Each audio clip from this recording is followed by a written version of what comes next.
Eh bien, bonjour à toutes et à tous de la spécialité escalade en première année. Donc, je vais essayer de faire un exercice qui n'est pas évident, que je copie sur Benjamin, qui a fait ça pour rendre son travail. C'est-à-dire que je vais commenter en direct la vidéo pour pouvoir vous proposer un corrigé. Voilà, donc je ferai des petites pauses quand ce sera nécessaire. Et j'espère ne pas trop m'emmêler les pinceaux. J'espère finalement être aussi efficace que Benjamin qui a réussi à faire cette tâche pas évidente. Alors c'est parti, on lance la vidéo sur donc l'analyse des niveaux de pratique. Alors la séquence numéro 1. Alors dans la séquence numéro 1, donc on voit Dorian, vous l'avez reconnu. Bon, vous avez pratiquement tous noté qu'il grimpait trop de face et beaucoup trop suspendu à ses bras, d'accord. Donc ça, tout le monde a pu le remarquer. Euh, j'ai bien apprécié l'interprétation de Matisse qui explique qu'il aurait dû remettre en question son premier choix, alors qu'il le répète plusieurs fois de suite, et il a considéré que c'était une erreur typique du débutant, ce qui est pas faux. Bon, moi, ce qui me semblait important, effectivement, c'était, comme vous l'avez pratiquement tous noté, hein, le fait qu'il grimpe beaucoup trop en suspension sous ses bras et non pas en appui sur ses pieds. Et c'est la raison pour laquelle le pied gauche zip, tout simplement parce qu'il n'y a pas de poids transféré sur la prise. Comme on l'a vu ensemble, si on n'appuie pas sur la prise, la force de frottement est beaucoup plus faible et forcément, on a le sentiment que la prise glisse. Donc dans la séquence numéro 2, finalement, c'est ce qu'on va revoir. Donc le pied droit qui vient de zipper.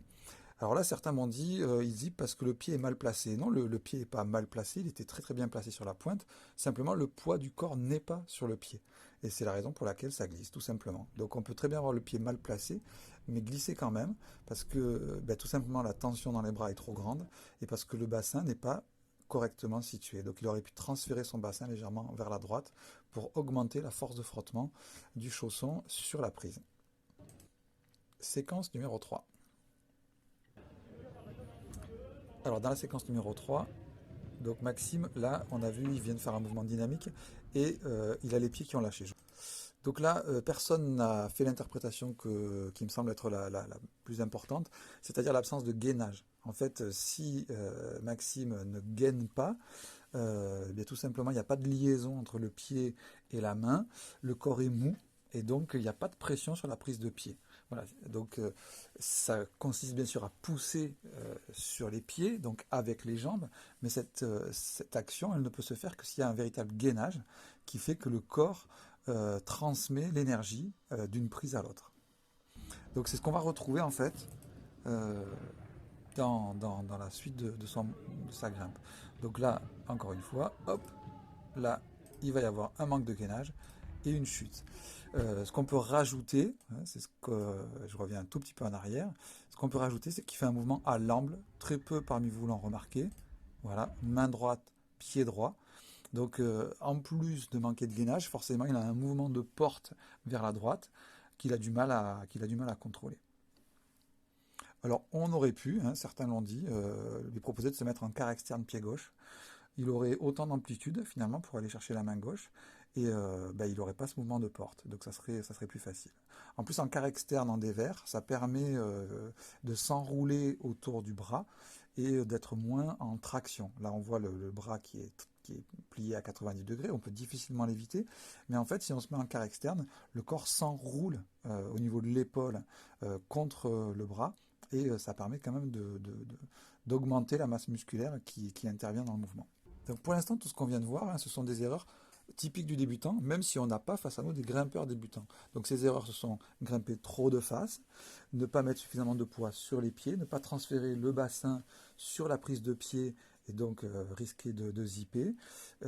Et dans le fait de grimper de face, là, ce qu'il y a de pire, c'est carrément de grimper à l'amble, ce qui crée un mouvement de porte. Et puis, je rappelle encore le dernier point, l'absence ou le manque de gainage. Donc, les points importants qu'on vient de voir pour l'instant. Donc, séquence numéro 4. Cette fois-ci, donc, on voit donc Amandine en haut d'une voie. Et là, on voit qu'elle fait un changement de pied. Elle se retrouve main gauche, pied droit. Ce qui en soi est pas stupide, hein, puisqu'elle a une ligne d'action qu'on appelle croisée, hein, entre donc main gauche, pied droit, elle n'est pas à l'amble. Le problème, c'est que c'est pas la bonne solution. Et cette solution, elle va lui être donnée, ben, vous l'avez pour certains signalé, hein, tout simplement moi je vais lui donner un conseil qu'elle va suivre. Là, vous voyez, elle s'entête, et puis ben, elle n'y arrive toujours pas. Alors, quelle est son erreur? Ben, déjà, c'est de s'entêter, bien évidemment. Donc, comme l'a dit finalement Mathis au sujet de Dorian dans la première séquence, ça, c'est une erreur de grimpeur qui manque d'expérience, hein, le fait de s'entêter dans une solution qui n'est pas la bonne. À un moment, ben, soit on y va franchement, soit on change, hein. Ça sert à rien d'essayer 4 ou 5 fois la même technique. Si elle n'a pas fonctionné la première fois, c'est pas en ayant perdu l'énergie qu'elle va fonctionner. Donc, quelle est son erreur? Eh bien, tout simplement, c'est de ne pas se mettre quart externe pied gauche. C'est ce qu'on va voir juste après. Amandine, change de pied. Pied gauche, Amandine. Voilà, donc elle change Quart de externe. pied, Allez hop. On elle rentre se le met genou. pied gauche, quart Voilà. externe, et là, hop, alors qu'elle est fatiguée, finalement, elle y arrive. Allez, oh, tiens, ça marche. Incroyable. Donc là, ce qui est important, c'est qu'en fait, une fois qu'elle s'est retrouvée dans une position, elle s'est entêtée. Pourquoi elle s'est entêtée? Pas parce qu'elle a refusé de remettre en question son premier choix et de refaire un changement de pied. Et donc là, on voit bien que c'est l'absence de changement de pied, en tout cas c'est mon point de vue, qui fait qu'elle se retrouve dans une situation dont elle n'arrive pas à sortir. Alors que changer de pied, forcément, ça ouvre les possibilités. Et en refusant de changer de pied, elle s'est enfermée dans une solution qui n'était pas la bonne. Alors ceci dit, elle a fait un changement de pied avant de s'y mettre. Mais je pense qu'elle l'a oublié et qu'elle a oublié qu'elle pouvait finalement revenir en arrière et à nouveau changer de pied pour s'y reprendre. Alors quel point commun et quelle différence avec les séquences précédentes dans la séquence suivante? Avec la séquence précédente. Donc là, ce qu'on va voir, on va voir effectivement Cléa cette fois-ci, au même moment et dans la même position, main gauche, pied droit. Donc, est-ce qu'il va lui arriver le même problème? Eh bien non, elle ne fait pas la même chose. Je reviens un tout petit peu en arrière pour que vous puissiez bien le voir. À cet endroit-là, Amandine cherchait à aller chercher la prise finale avec la main droite, elle n'y arrivait pas. Cléa, elle va bloquer main droite et elle va y aller avec la main gauche. Bon, donc là, ce qui est vraiment pas bien du tout, c'est qu'elle est main droite, pied droit, c'est-à-dire à l'amble, et avec carrément la prise de pied à gauche de la prise de main. Donc non seulement elle est à l'amble, mais elle est totalement déséquilibrée. Donc elle arrive à s'équilibrer uniquement. Pourquoi? Ben parce qu'elle a suffisamment de puissance pour le faire, et puis parce qu'il y a cette espèce de pied gauche en drapeau posé contre le mur qui lui apporte un point d'appui pour limiter le mouvement de porte. Parce que là, elle est clairement sur un mouvement de porte qui la déséquilibre vers la droite et qu'elle bloque avec ce pied gauche en drapeau. Bon, c'est pas bon du tout, hein, ça passe, mais c'est pas bon du tout. Ce qu'il aurait fallu, c'est faire comme Amandine, se mettre quart externe pied gauche, et pour pouvoir aller chercher la prise finale main gauche dans une position parfaitement équilibrée. Donc là, il aurait fallu changer de pied, hein, pour pouvoir se placer correctement. Donc là, elle aussi, Cléa, qui pourtant avait déjà à ce moment-là un niveau bien au-dessus du niveau débutant, hein, et ben voilà, elle occulte la possibilité de faire un changement de pied qui lui aurait donné accès à une vraie bonne position.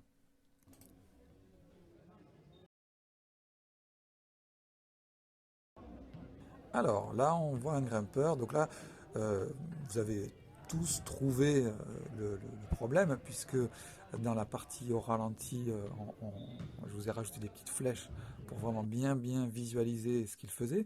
Ce qui est sympa chez ce grimpeur, c'est que vraiment il nous permet de bien voir le défaut parce qu'il le fait à chaque mouvement. Donc main droite, pied droit, il est à l'amble.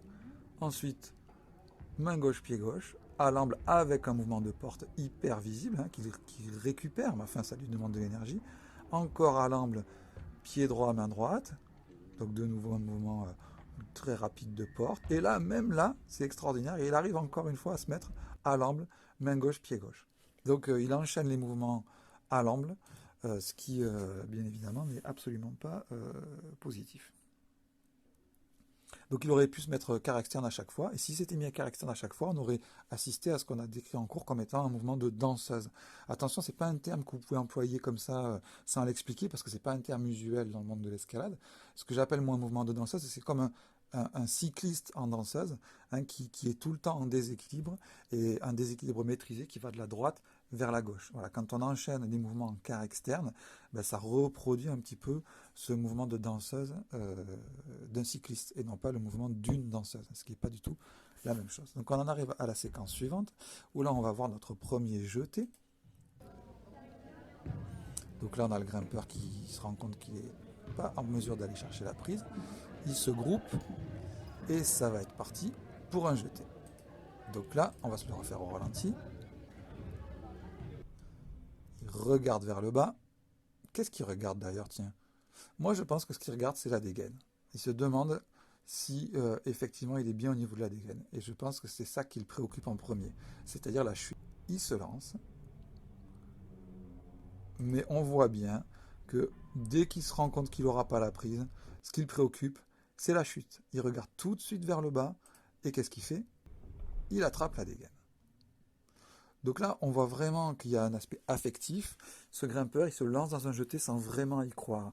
Au lieu de se projeter vers le haut, il se projette déjà vers le bas, dans l'après-échec. C'est-à-dire qu'en fait, il est déjà quasiment persuadé qu'il n'y arrivera pas.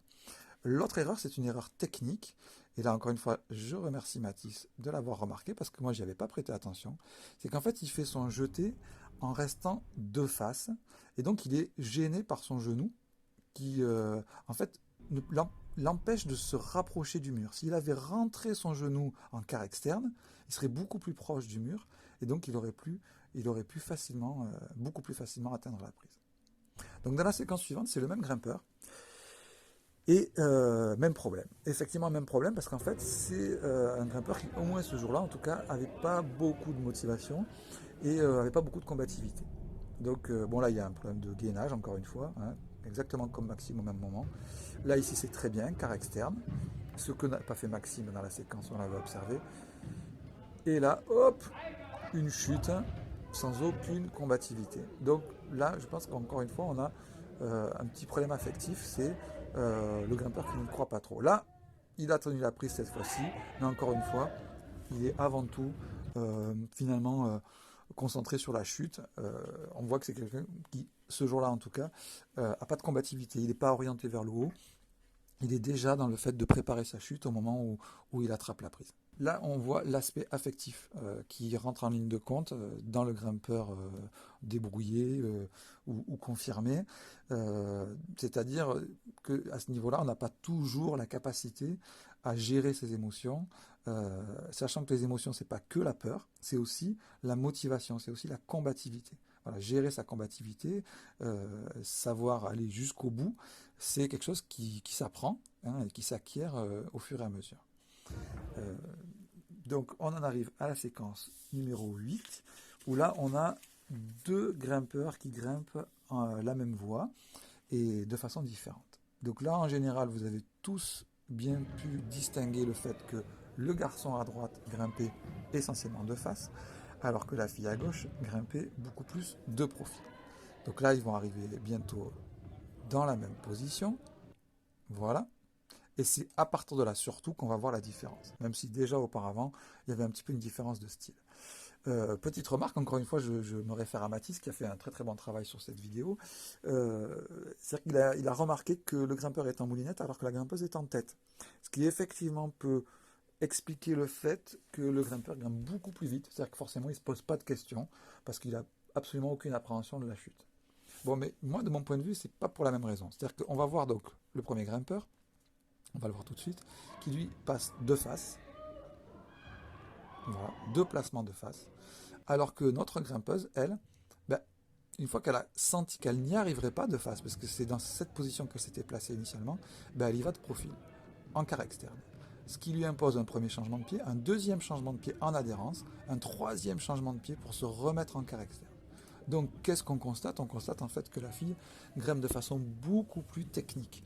Elle grimpe de façon beaucoup plus technique, peut-être parce qu'elle n'avait pas la puissance nécessaire pour passer de face. Mais c'est très bien, parce qu'en fait, ça l'amène à faire le bon choix.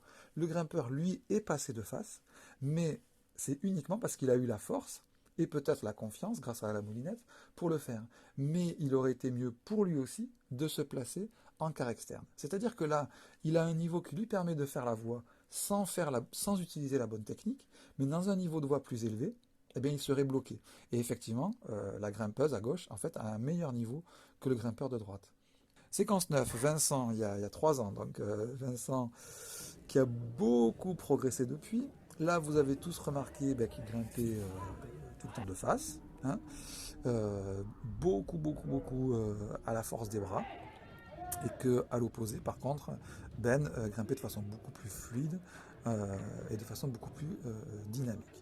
Alors là, effectivement, oups, il fait un truc pas bien. C'est-à-dire qu'il fait un mouvement à l'amble. Alors ce qu'il faut savoir, c'est que, on en a déjà parlé, un grimpeur expert peut très bien faire des mouvements qui, chez un débutant, seront des erreurs. Simplement, lui, quand il le fait, c'est qu'il sait pourquoi il le fait. C'est-à-dire que là, Ben, lui, il est organisé sur le fait de gérer son énergie, d'en dépenser le moins possible. À ce moment-là, il considère que lui, il a la marge pour finalement aller plus vite. Plutôt que de se replacer, il préfère gagner du temps en faisant un mouvement à l'amble. Voilà, c'est une façon de gagner du temps à ce moment-là. C'est une façon de gérer son énergie parce qu'à son niveau, lui, il peut faire ce genre de choix. En général, quand un débutant se place à l'amble, c'est pas qu'il l'a choisi, c'est pas qu'il l'a géré, c'est qu'il l'a subi parce qu'il n'a pas trouvé d'autres solutions.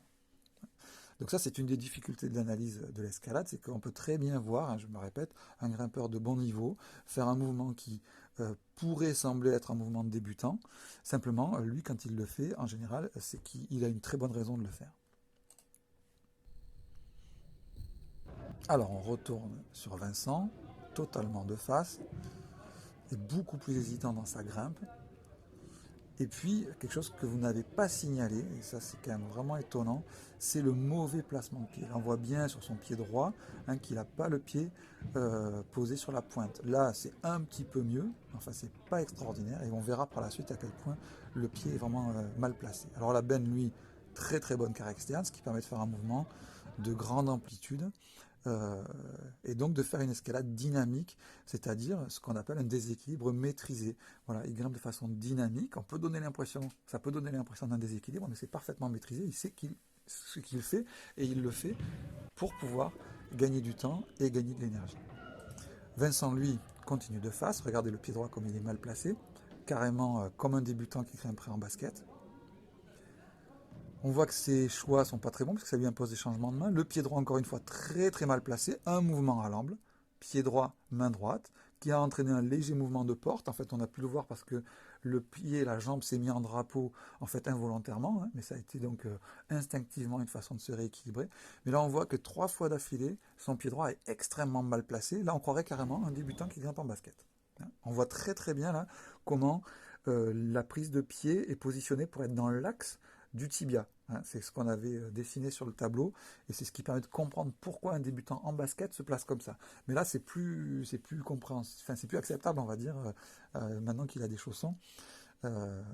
Heureusement, maintenant, il ne le fait plus. Donc Ben, là, il va se mettre à grimper de face, mais avec beaucoup plus de fluidité, avec des changements de pied qui lui permettent simplement d'être plus économe dans sa gestuelle. Alors que Vincent, lui, il ne me semble pas qu'il ait fait de changement de pied. Alors voilà, là, un pied droit correctement placé, c'est pas mal du tout. Voilà, on arrive à la fin de la voie. Séquence 10, toutes les erreurs cumulées. Bon ben là, je crois que c'est bon, vous avez tous compris qu'il s'agissait de la petite blagounette de rigueur pour finir le travail.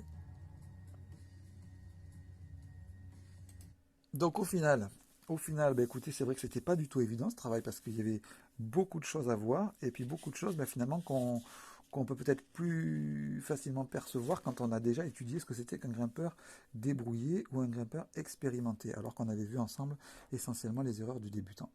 Voilà, donc c'est l'objet du travail que vous allez avoir à faire pour la prochaine étape. Voilà, tout ça, ça va vous être expliqué par mail, ça sera beaucoup plus simple. À très bientôt, bon courage pour ce confinement, en espérant qu'on aura l'occasion de se revoir avant la fin de l'année universitaire.